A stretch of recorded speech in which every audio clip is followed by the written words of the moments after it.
dans cette nouvelle capsule. Donc on va parler du transit de Mercure dans notre maison 7 natale. C'est parti et c'est tout de suite. Alors, ce transit peut mettre l'accent sur des échanges relatifs à des problématiques relationnelles que l'on serait susceptible de rencontrer, soit avec une conjointe, un conjoint, mais aussi tout autre partenaire extrêmement proche. Notre capacité à communiquer plus clairement et sereinement aussi qu'à l'accoutumée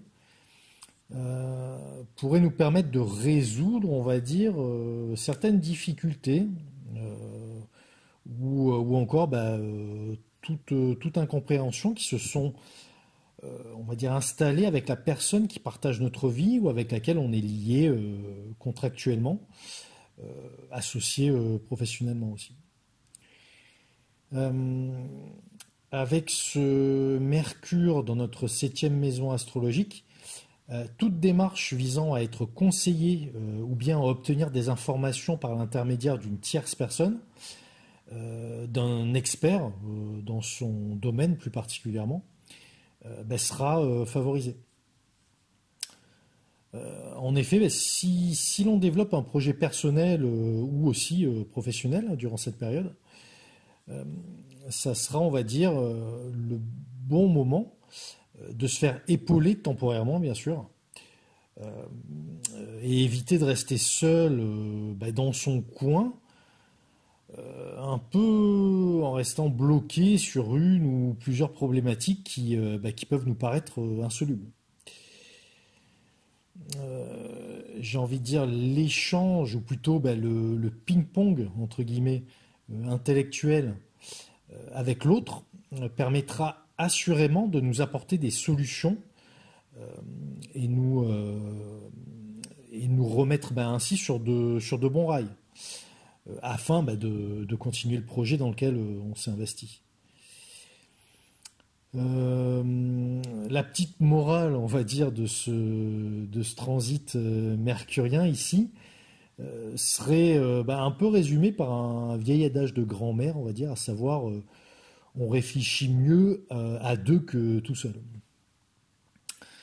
Sinon, le transit de Mercure dans notre maison 7 pourrait également favoriser toutes les discussions, les concertations et autres pourparlers dans le domaine commercial, mais pas uniquement, ainsi que des signatures contractuelles. Bien entendu, il faudra aussi veiller à analyser, j'ai envie de dire, les autres transits qui touchent notre carte natale, au même moment que ce transit de Mercure dans notre maison 7, pour vraiment s'assurer que tout cela pourra être à notre avantage.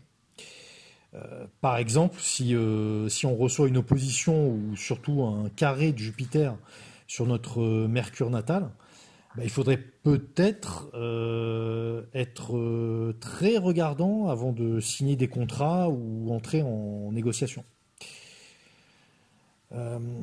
Plus globalement, ce transit mercurien dans notre 7e maison nous donnera le goût d'effectuer des rencontres, des échanges, toutes sortes de sollicitations, on va dire, de notre sphère mentale, intellectuelle, qui sera provoquée par autrui. Et peu importe au final que ces discussions soient agréables, légères, graves, animées, ou même un peu rudes et conflictuelles, ce qui nous importera surtout, ça sera de pouvoir communiquer, écouter, apprendre, transmettre et confronter des idées avec autrui. Donc, voilà ce que je pouvais vous dire sur le transit de Mercure dans notre maison 7. J'espère que ça vous aura parlé, que ça vous aura intéressé. Et je vous dis à très bientôt pour continuer ces transits de Mercure dans les maisons astrologiques. Merci de votre écoute et au revoir.